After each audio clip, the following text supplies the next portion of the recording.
ese ayo kabiso be ayo kabiso te oya la kaka ese uta ye na bongo na ye ube babeta ye na kobeta epa mutu ke loba boye simokogisa te na yebisaka tino motango ntango nyonso so ozangi miso komona ata makuta koyoka oza nango te tata yoka ta koloba ya peuple te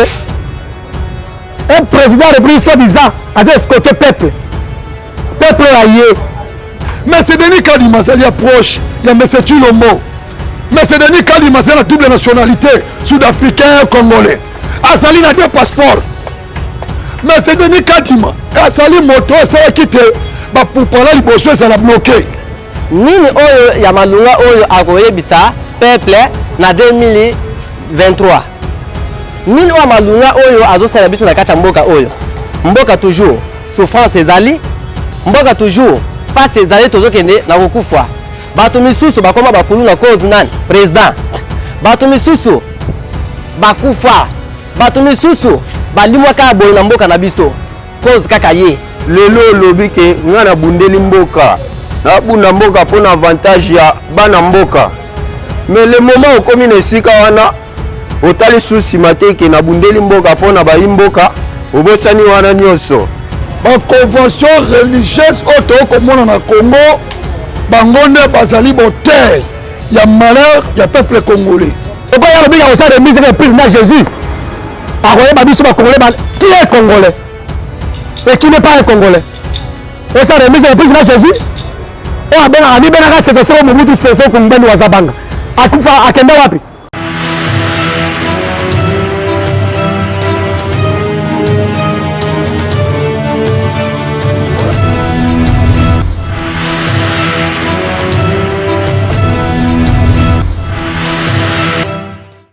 olukaka makambo okozwa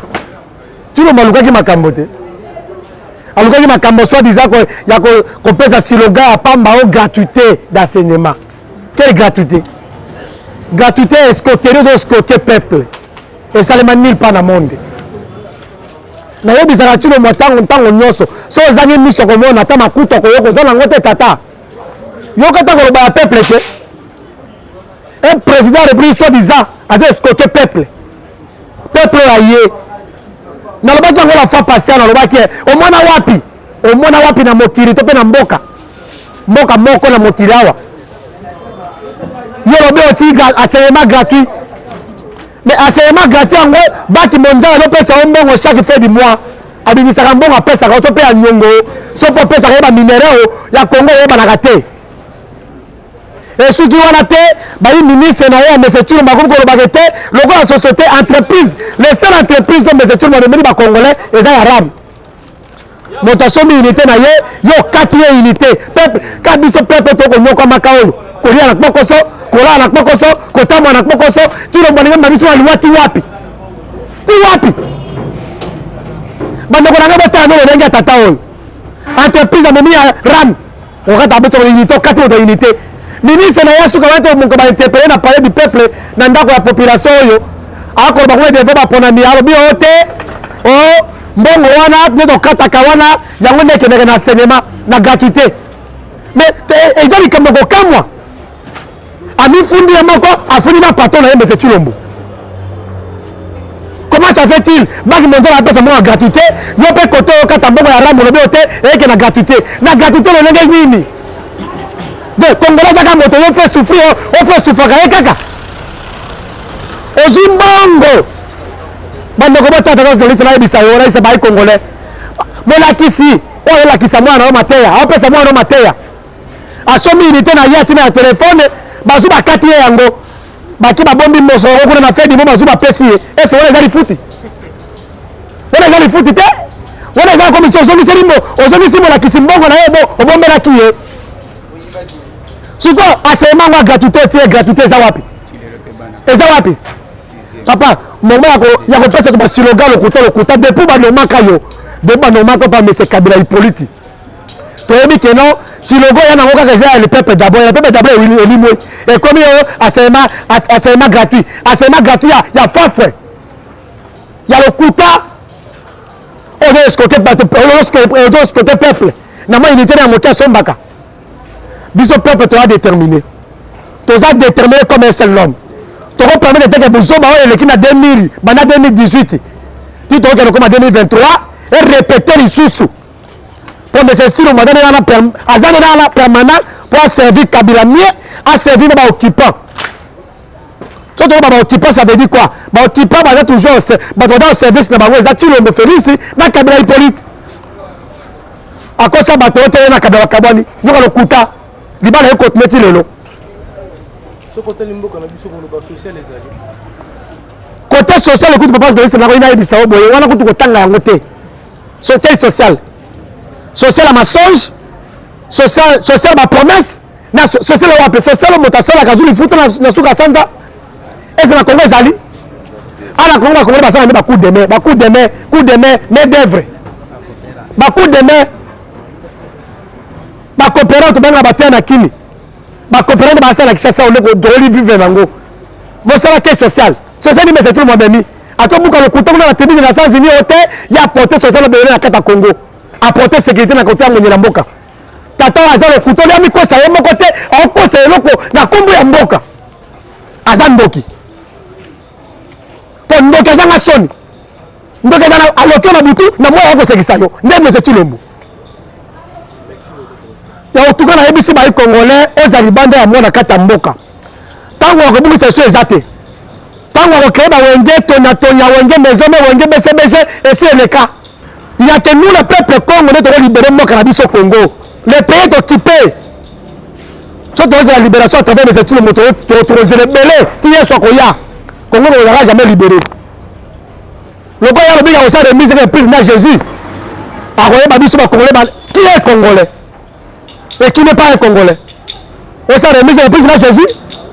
On a bien dit que c'est ce Mobutu Sese Kumbendu Wazabanga. Akufa, Akenda Wapi. Akuna na Maroc na bato mitelo ba kele kundai abemi benga ke waso biza rais Kabila Hippolyte Kanambe akosi amikosa ni komiti ya pembeni azawa pinelo to ebiso M. Chilombo yeba ke le peuple Congo bada na kanda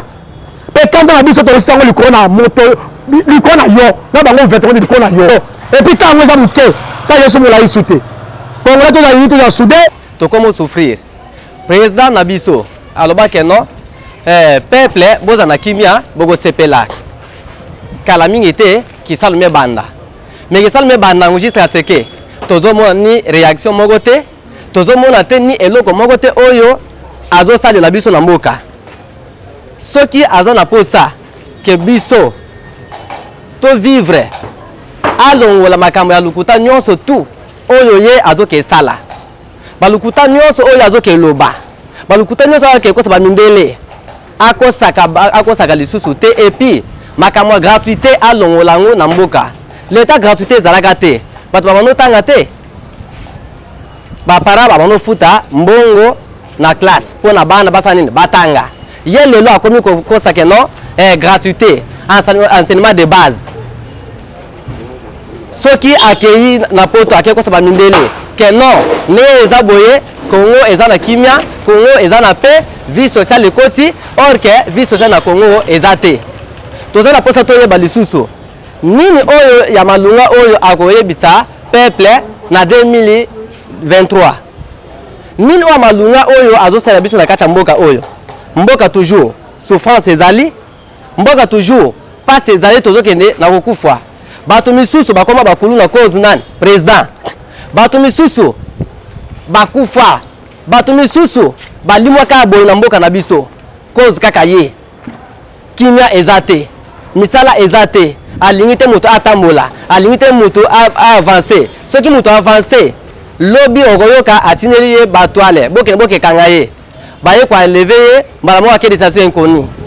toyebi te akotia biso wa pepi ya alingi nini mpo na biso bakongolais tolingi lisusu te makambo wana ya bukosi boye na boye songolo paka to boya yango tolingi atika biso na mboka na biso na kimia to vivre na kimia ba magui wana oyo azoke sala tolingi yango lisusu te ye ezana mutu moko te o avotaka yo apesaka ye bavoix peuple congolais bavotaka ye te bavotaka nani to bavotaka maître Fayulu Madidi leader na biso ya RDC président Eli ye bavotaka ye te ba convention religieuse auto komona na Congo bangonde bazali boter ya malheur ya peuple congolais. Comment si convention religieuse oyo wana dodo kamba ilo kola pote pona bango ba nommer na ndenge na bango c'est que li continue beko na bango plateforme pesa ndingisa mais bango ba kei ko bimisa porte parole na lolenge na bango eli koloba nini. Monsieur Tshilombo azalaka nommé par Monsieur Hippolyte Kanambe otobengi Alliance Kabila na 2018. Peuple congolais fotaka le président élu Martin Fayulu Madidi. Peuple congolais konyo koma komona pasi. Peuple congolais alobi 2023 fois kamatama pona miamaramo fois zwa moto fotaka 2018 le président Martin Fayulu azongisele pouvoir na ye. Nde Monsieur Tshilombo amoni ete asali na bakrime ebele po atika pouvoir peuple akonyokoma peuple akomona pasi mpona Tshilombo lobi non il faut ya continuer koboma bakongolais. C'est pour cela pasi si convention religieuse oyo wana ya bayuda Monsieur Denis Kadima. Monsieur Denis Kadima azali approche ya Monsieur Tshilombo. Monsieur Denis Kadima azali na double nationalité sud-africain congolais azali na deux passeports. Monsieur Denis Kadima azali moto asalaki te bapupala liboso ezala bloqué tolobaki bakwanzanaki moto na moto akende koluka moto mosusu oyo mpo azali intègre selo biso na kati ya lamuka tolobaki avant koluka makambo wana nyonso topropozaki plan ya bareforme na likambo etali seni tolobaki ete baconvention religieuse bango nde bakamba seni wana me balakisi biso ete bazali bayudasi bandoki. Problème ezali na se selon question na we papa na ngai ezali ete si convention religieuse wana balie mbongo ya Tshilombo Tshilombo apesi bango na bajip Tshilombo azali koimpose bango babimisa moto na dodo kamba Denis Kadima eskize nde afanda na seni nde bayi catholique SCC balobi ekosimba te peuple akonyokwama fo toluka moto akozala neutre. Est-ce que omona wapi mazembe ekobeta na vita bazwa supporter ya vita batya arbitre? Est-ce que match ekobetama? Nde eloko oyo tongomona wana seni ya lelo bazwa camarade ya Tshilombo baliakare bamelaka na ye batyela biso ye na seni tolobi ekosimba te na motuna otunaki secret eza na se Tshilombo akoluka glissement to akoluka 2023 soki bavote ye te moto na ya bimisa kaka ye meme peuple pesi ye fwa te nde tolobi nyat ekosimba te si ke makala makita putuluma mata ekosalama pe tozali na meeting populaire wana tokei kolakisa pour le peuple congolais ke Tchango ezali son neutre te ezali pe son neutre te ezali pe son rouge te Tchango ezali district na kati ya Kinshasa il faut bavivre lokola moto nyonso. Deuxième cause ezali ete kotalisa peuple congolais lolenge Tshilombo akoteka mboka lolenge Tshilombo akoyiba mboka lolenge gouvernement ya Tshilombo aekoscroquer population nde mtink ya le 9 tokei kolamusa conscience mais mpona marche ya le 16 nazosenga na bakongolais wana il faut ezala révolution populaire soki akosenga badonner changer le 16 fo badonner sala nini échanger toza déterminé mpe tokolonga bitumba oyo toza trop sûr tokolonga bitumba oyo pamba te peuple congolais azali derrière le président élu Martin Fayulu Madidi. Merci. En tout cas, monsieur journaliste, mpona mayema soma aleka mpona biso bayimboka tozoyoka neti moto akwei na mai mwaye ya olandela ye susu eza te mpona gouvernement oyo ya monsieur Tshilombo na babila motu na ye oyo anoma ye toyoka susi makasi mpona nini lelo olobi ke nga nabundeli mboka nabunda mboka mpona avantage ya bana mboka mais le moment okomi na esika wana otali susi mateke nabundeli mboka mpona bayimboka obosani wana nyonso est-ce que finalement bozobosana c'est que des années banda okontinue bongo na baoyo bakoya ou bien eza nde kaka ye mutu azangi susi wana mpona bana mboka lelo selon moi mboka na kamwa gouvernement ezali même toilette ya pamba ya balabala peuple azalaka te ayoki posa kosumba kote atamboli alembi ayeke nakotanga awa na sumba eza te même pompe ya mai ya balabala vraiment oyeke oyo pompe eza mpona peuple na balabala ye afongoli mai ya sanini ameli eza te na mboka na biso bon finalement biloko wana na okoka kosala te eske kolia ya bato okoka nayeba te toza na baminere na badiama tu toza nango me kasi eya na valeur me toyeba te mpo na nini na mone na biso eyoni okola biso na kati ya mboka na biso eske kozanga mokonzi ya mayele to mokonzi oyo aza nde molobeli toyeba te donc mboka ekomi ozonga lisusu lokola batonga yango na ebandeli poke bato baya ndenge bakanga parcele ezanga toilette parcele ezanga entretien ezanga nzete yango kongo na biso ekomi eske bato bakomi na bilongi ya mawa mpo na ye Monsieur Tshilombo ese ayoka biso be ayoka biso te oyo alakaka ese uta ye na bongo na ye ube babeta ye na kobeta epa mutu keloba boye simokokisa te susi na biso totala nde ye nde asisa manda na ye na bapromesi na ye so asisi nsima ayeponde biso liloba suka akende malamu mingi koloba te mpo nzambe nakelaki biso atie na mokili oyo biso bato ya mokili tokoki kosala rien soki nzambe ayede biso surtout mpona makambo etali mboka Congo moni doki tosenga mingi vraiment ezala aide oyo euti epai ya nzambe mpona makambo etali mboka mpona moto ya mokili mpena abisaka mayele moko ya kosala mpona mboka biso evolue mpena eza mwa mpasi mpena na ye toso liloba mosu ezali sikoyo par rapport ya seni ndenge makambo ezali kokende bapesaki confession religieux 3 jours bazongi bayokani kaka te eza kokende kaka mbutu oteke bino bayi kongo mani nini okoki koloba bon bango baza bato ya mayele bango nde basengeli bafanda bayokana nde baloba batiama mwa mai na bavere na bango du fait que solution ezwama mpo debi baka toujours mama mboka biso ezalaka mo bakobunda bakosala boye sikoyo mona bakoyokana kaka fait que élection ezala organisé na délai constitutionnel